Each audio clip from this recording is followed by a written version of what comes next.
Question ये था कि अगर मैं चाहता हूँ ऑलराउंडर बनने के लिए, अगर मैं चाहता हूँ कि लाइफ में मैं सब कुछ कर पाऊँ, उसके लिए मुझे क्या करना है? जैसे मेरे मन में है मैं कुछ पढ़ाई कर लूँ, अभी उसके साथ फोटोग्राफी कर लूँ, एक्टिंग भी कर लूँ, और मैं चाहता हूँ कि न्यूज़पेपर में आर्टिकल भी लिखूँ और लोगों के लिए इंस्पिरेशन भी बनूँ। ओल्ड एज हाउस जो होता है वो उनके लिए भी कुछ करना, तो वो सब चीज़ मैं कैसे मैनेज कर सकूँ? क्योंकि मेरे अंदर मुझे लगता है कि हाँ मैं ये चीज़ कर पाऊँगा, पर ये नहीं पता मैं कैसे कर पाऊँ।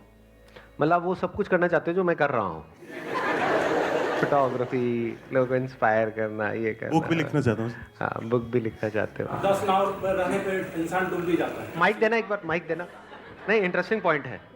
इंसान अगर 10 नाव पर रहता है, सोचता है मैं इस नाव पर भी चल लूँ, इस नाव पर भी चल लूँ, तो फाइनली ऐसा होता है वो कुछ नहीं कर पाता है, वो डूब जाता है। जिस चीज़ में इंसान को फोकस हो, जिस चीज़ को अच्छा से कर सकता है इंसान, पहले उस चीज़ को करना चाहिए। किस चीज़ मुझे इंटरेस्ट है। हाँ। डेट मुझे डांसिंग में इंटरेस्ट है, मुझे टीचिंग में इंटरेस्ट है, मुझे टीचिंग में इंटरेस्ट है, मैं फुटबॉल खेलने जा रहा हूँ, मैं क्रिकेट खेलने जा रहा हूँ, तो क्या वो कर पाऊंगा? नहीं कर पाऊंगा। सबसे पहले क्या होना चाहिए? जिस चीज़ में मुझे इंटरेस्ट है पहले उस चीज़ पर फोकस करना चाहिए, पहले उसे अच्छा करना चाहिए। जब वो अच्छा हो जाए तो ऑटोमेटिक फिर दूसरी चीज़ पर अगर हम केयर करते हैं तो वो भी ऑटोमेटिक होगा अच्छा। देखो, ये जो पॉइंट है ना, ये बड़ा इंटरेस्टिंग है, क्योंकि इसका जो इन्होंने आंसर दिया वो ये कि भाई अगर हम 10 नाव पे पैर रखेंगे तो हम डूब जाएंगे। ये हमने कहावत सुनी है। क्या सच है, झूठ है? झूठ है। कितने कहते हैं झूठ है? एक बार वोटिंग करते हैं। कितने कहते हैं सच है? हमारी सबकी प्रॉब्लम पता है क्या है? हम एक साइड से एक चीज को देखते हैं और एक साइड पकड़ लेते हैं। मतलब बिल्कुल ऐसा है जैसे सिक्के के एक पहलू को आपने पकड़ लिया, किसी ने हेड को पकड़ लिया, किसी ने टेल को पकड़ लिया। अब आपस में हम लड़ रहे हैं। सोचो यहां पे अभी डिबेट हो जाए कि ये कहावत सच है झूठ है, तो क्या होगा? वो डिबेट कब तक चलेगा? एंडलेस है। तो इससे क्या समझ आ रहा है कि कहावत सच भी है और झूठ भी है। ऐसे ही दुनिया में हर चीज में है। जब आपको दिन भी नजर आ जाए और रात भी नजर आ जाए, ये नहीं कि लाइफ सिर्फ दिन ही दिन है या सिर्फ रात ही रात है। हम कहते हैं कि हम 10 काम एक साथ नहीं कर सकते। चलो समझ आता है। मतलब क्या कि हम एक ही काम करें और उसमें पहले परफेक्ट हो जाए, तब दूसरे काम को करें। ऐसे ही हमारा माइंड सोचेगा। बट यहां पर भी एक फ्लॉ है। फ्लॉ क्या है? आप एक ही काम क्या 24 घंटे कर सकते हो? Whatever that skill is that you're trying to master, उसको 24 घंटे नहीं कर सकते। ब्रेक चाहिए। 12 घंटे नॉन स्टॉप डांस कर सकते हैं। चलो मैं कहता हूं कोई कर भी सकता है, पागल हो गया है वो। होते हैं, बड़े बड़े पागल होते हैं। लेकिन क्या वो अच्छा है उसके लिए? क्रिएटिविटी कैसे कहते हैं? क्रिएटिविटी के लिए अब ये वही समझ सकता है जो एक्चुअल में क्रिएटिव हो। क्रिएटिविटी नीड स्पेस, बाहर भी और अंदर भी स्पेस होना चाहिए। वहां पर कुछ क्रिएटिविटी पैदा होती है। जो पहले से ही भरा पड़ा है वहां पे दिमाग नहीं काम करता है। तो you need space in between. कुछ देर किया, जब तक अंदर से आ रहा है, फिर किया, फिर ब्रेक दे दिया, फिर किया, फिर ब्रेक दे दिया। फिर ऐसा भी टाइम आता है जब कुछ दिन तक आप करते रहे, फिर उसके बाद में एक रूटीन बन गया, वो बोरिंग हो गया, फिर कुछ दिनों का ब्रेक देना होता है। ये मैं किसी भी क्रिएटिव फील्ड की बात कर रहा हूं। You need to get away from it. Space देना होता है, फिर वापस से शुरू करना होता है। तो अब क्या करना चाहिए? पहले डांस किया, मान लो दिन में 1 घंटा 2 घंटा या 1 घंटा सुबह 1 घंटा शाम को, डांस से ब्रेक लिया, करा फोटोग्राफी जिसकी अभी आपने बात करी। फिर कुछ चीज को, हर एस्पेक्ट को बैलेंस कैसे करें? How to live a balance life, जिसमें हम आइदर और में ना चले। ये ना हो कि करियर है तो सिर्फ करियर है और रिलेशनशिप गई तेल लेने, और अगर रिलेशनशिप में पड़ गए तो काम गया तेल लेने, देवदास बन करके घूम रहे हैं। ऐसे नहीं होता ज्यादातर लोगों के साथ पे। एक्सट्रीम में चले जाते हैं। Extreme of everything is bad, और एक्सट्रीम में करने से आप उस चीज में बेटर नहीं होते हो। फॉर एग्जाम्पल, आपको बॉडी बनानी है, तो क्या एक्सट्रीम में अगर आप जिम करोगे तो क्या बॉडी बन जाएगी? जब तक मसल को आप रेस्ट नहीं दोगे तब तक वो ग्रो नहीं करेगी। ये बात पता है हमको। कितने हैं जो जिम विम जाते हैं और प्रॉपर्ली, मतलब अच्छे से बॉडी बिल्डिंग करते हैं? मैं ठीक कह रहा हूं, गलत कह रहा हूं? बॉडी, हाँ करेक्ट कह रहे हैं। करेक्ट कह रहा हूं ना? मुझे लगा आपने हिंदी में बोला है, गलत कह रहे हैं। मसल को ग्रो करने के लिए, अगर हम चाहते हैं मसल्स ग्रो करें, तो रेस्ट भी बहुत जरूरी है। टाइम पे कुछ और कर लो, कुछ ऐसा करो जिसकी वजह से मसल टियर ना हो। Make sense? तो इस तरह से लाइफ के अलग अलग एस्पेक्ट्स को हम मास्टर कर सकते हैं। और फिर सब कुछ जरूरी हो जाता है। ये नहीं कि मेरे लिए ये तो जरूरी है लेकिन वो नहीं है। अब यहां पर रिलेशनशिप्स भी जरूरी हो जाती है, बहुत जरूरी हो जाती है। इसकी इंपॉर्टेंस हम लोगों को आज की डेट में पता ही नहीं है। एक रिसर्च हुई है दुनिया की सबसे बड़ी, जिसमें पिछले 50-60 साल से भी ज्यादा से टाइम से वो रिसर्च चल रही है। या तो हार्वर्ड में हुई है या ऑक्सफोर्ड में हुई है। हार्वर्ड में हुई है, if I am not wrong. हाँ ठीक है, हार्वर्ड में हुई है। मतलब एक रिसर्च करी गई, हजारों लोगों के ऊपर उनकी लाइफ को ट्रैक किया गया, जब वो स्कूल में थे तब से लेकर के जब वो 60-70 साल के, 80 साल के, 90 साल के हो गए तब तक, और ट्रैक किया गया कि कौन ज्यादा खुश है और कौन परेशान है।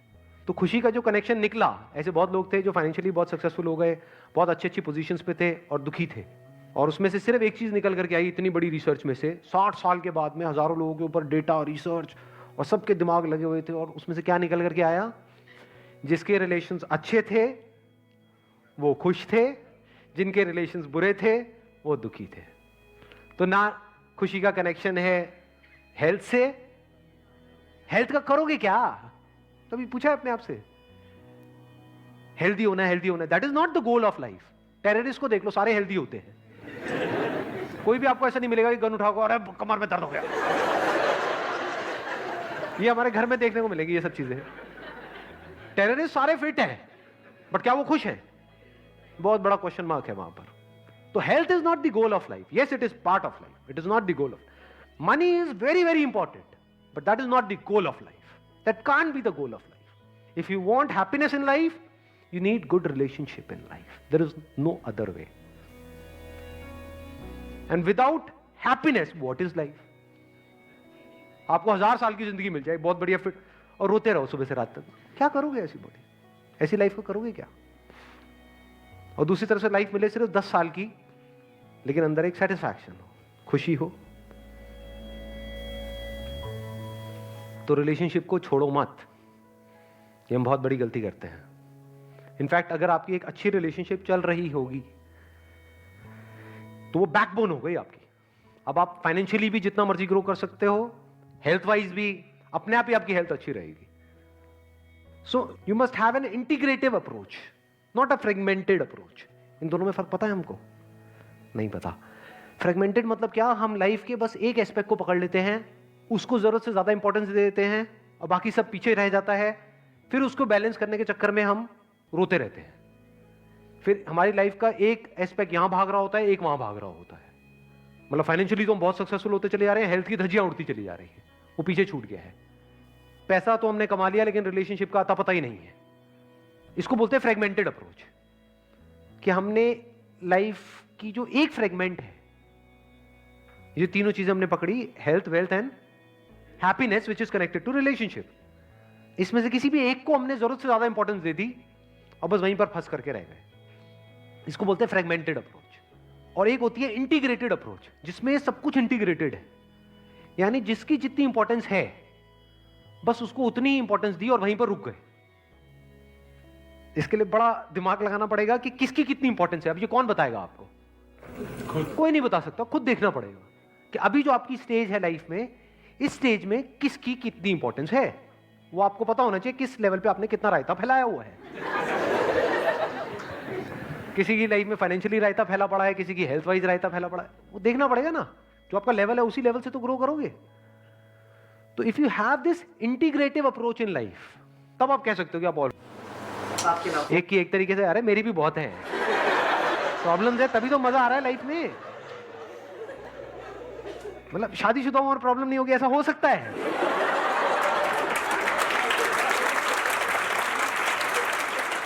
शादी मतलब प्रॉब्लम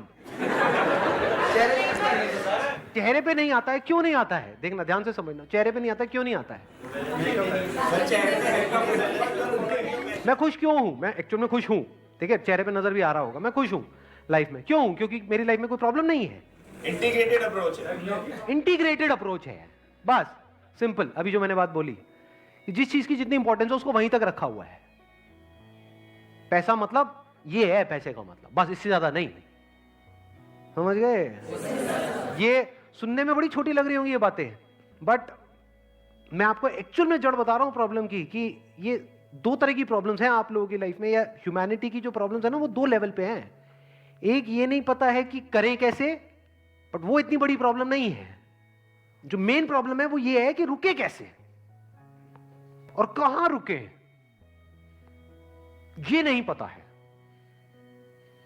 ये जो करप्शन है उसकी जड़ यही है, इंसान को ये नहीं पता है रुकते कैसे हैं। और मतलब समझ गए, ये और जो है ना ये जड़ है।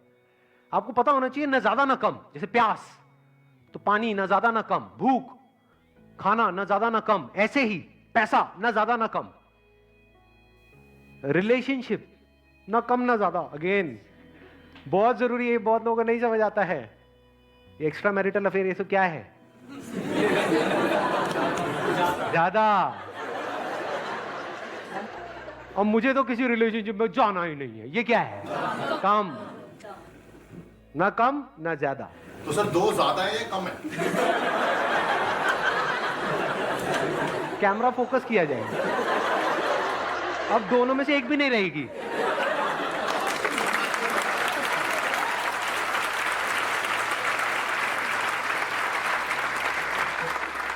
ठीक है ना, क्लियर है ना? तो लाइफ में हमारी सब चीजों की अपनी अपनी जगह आ गई। अगर इस तरह से हम अपनी लाइफ को जी सकते हैं तो वी आर एन ऑलराउंडर, या we are living a balanced life. Wish you all the very best. Thank you so much.